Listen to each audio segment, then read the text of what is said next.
To the music industry, Tom Scholz of Boston wasn't a typical rock star.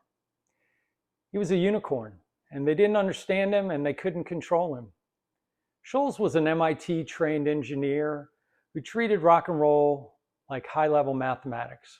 He graduated with a master's degree and went to work for Polaroid as a design engineer and spent his nights and his weekends in his basement quietly building one of the most technically perfect rock records ever made.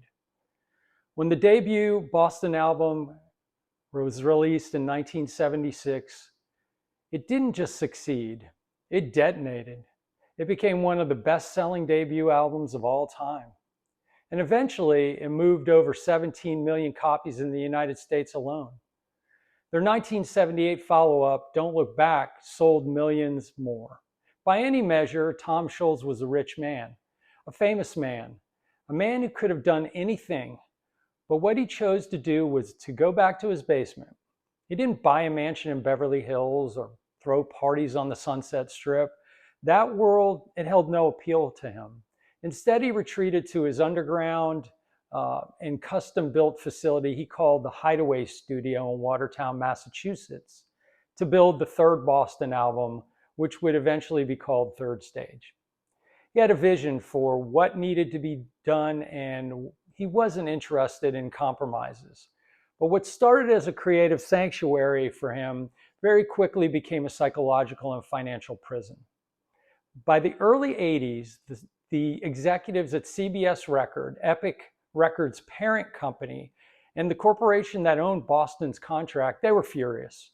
The corporate machine ran on a strict schedule. New product every 18 to 24 months, quarterly earnings reports, contracts with delivery dates, and penalty clauses. Tom Scholz ran on a completely different schedule. And that schedule had one rule. The record is done when it's right, and not 1 minute before. When he couldn't budge, or he wouldn't budge, CBS went to war, and they filed a staggering $60 million breach of contract lawsuit against him. And then to make sure they finished him, they froze all of his past royalties, every dollar. Every dollar Boston had earned along the way, the stratospheric commercial success of that debut, the millions from Don't Look Back, all of it was locked. The strategy was calculated and brutal. Starve Tom Scholz out. Cut his money off so he can't afford lawyers. Bankrupt him so he has no choice but to surrender the master tapes, the band name, and his music. It worked, at least partially. The financial pressure shattered the original band's lineup. The other musicians, well, they couldn't afford to just wait years for a payday. That might never actually come. I mean, they had mortgages, families, and no income to speak of. So one by one, they walked. The one exception was singer Brad Delp. He stayed by Scholz's side through the entire saga. But essentially, Tom Scholz was alone in that basement, fighting an army of corporate lawyers from a multinational conglomerate with zero money coming in. Now think about what that actually means psychologically.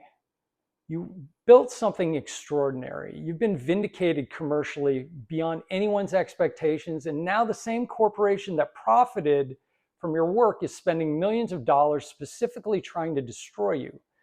And there's nothing you can do about it from the inside, and basically inside your basement studio in Massachusetts, except keep recording. So that's what Tom Scholz did. He kept recording. And the psychological toll of that isolation turned the sessions into something almost insular in its obsession. While the rest of the music industry was fully embracing the digital revolution, the Yamaha DX7, MIDI sequencing, Fairlight synthesizers, all the shiny new tools that define the sound of the decade, Scholz went in the opposite direction. He refused all of it. Every sound on Third Stage would be generated physically and organically. If he couldn't play it with real instruments, it wasn't going on the record. This sounds like a principled creative choice, and it was. It was also logistically insane. If you take the track Cool the Engines, for instance, Scholz needed a specific driving, repetitive drum pattern. And the easy solution in 1983 was a Linn drum machine. You could program it, press play, and you're done. Scholz wouldn't touch it.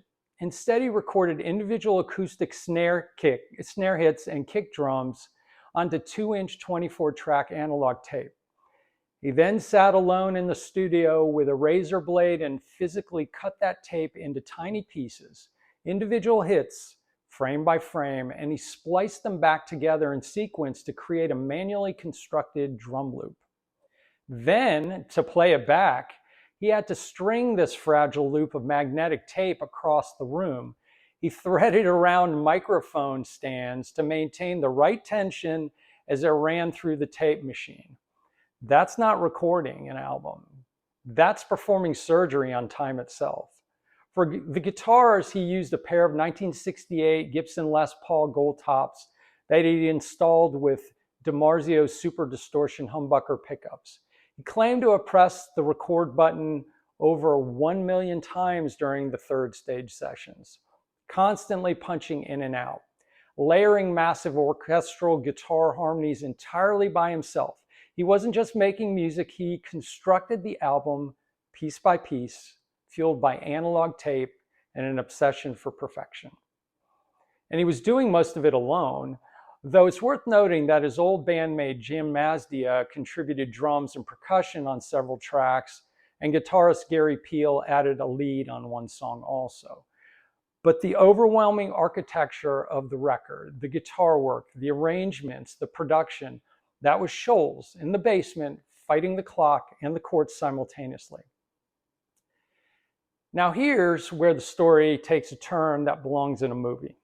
How does a man with frozen assets and royalties and a $60 million lawsuit hanging over his head actually afford to finish a record and pay a legal team capable of fighting one of the biggest entertainment corporations on earth?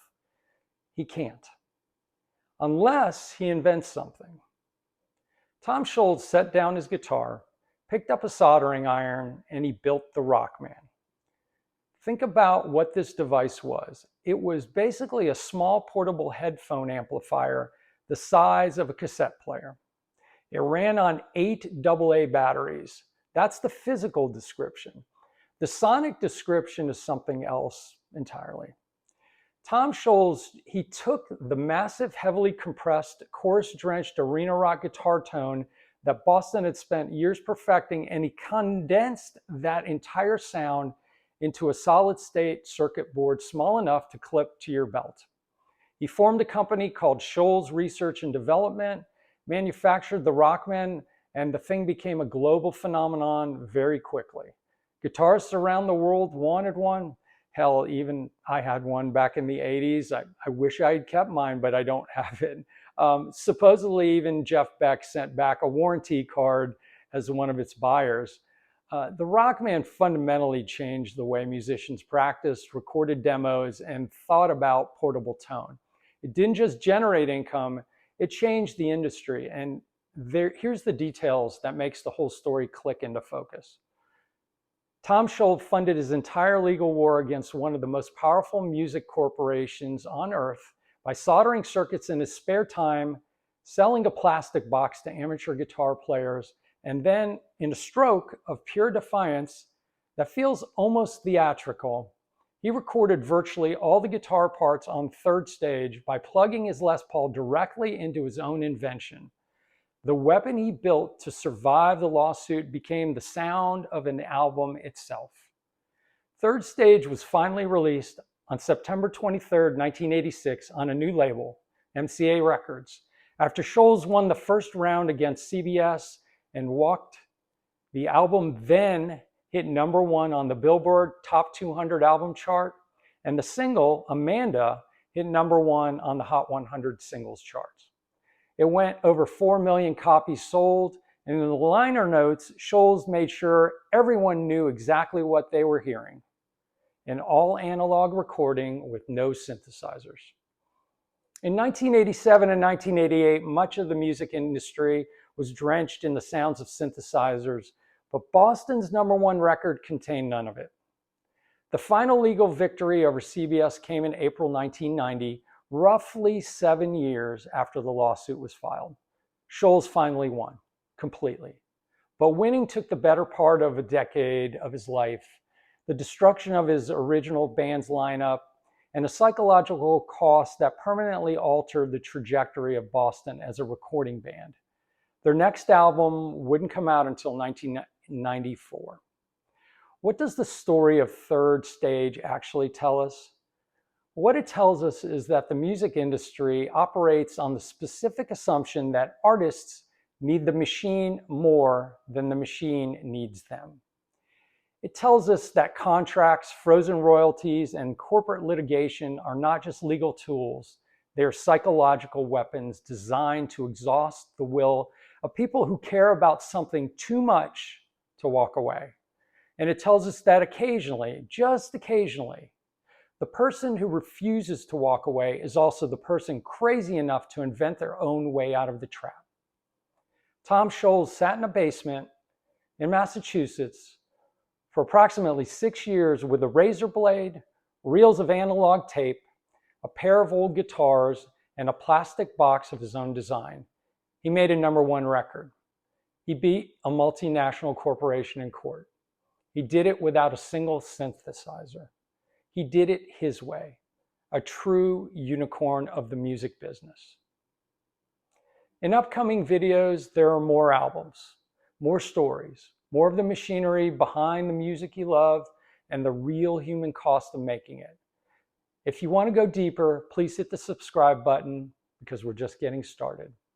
And if you're a rock and roll historian like me, check out my book, Breaking Point: The Financial and Psychological Ruin Behind 80s Rock Masterpieces. The link is in the description box below. I'll see you in the next one.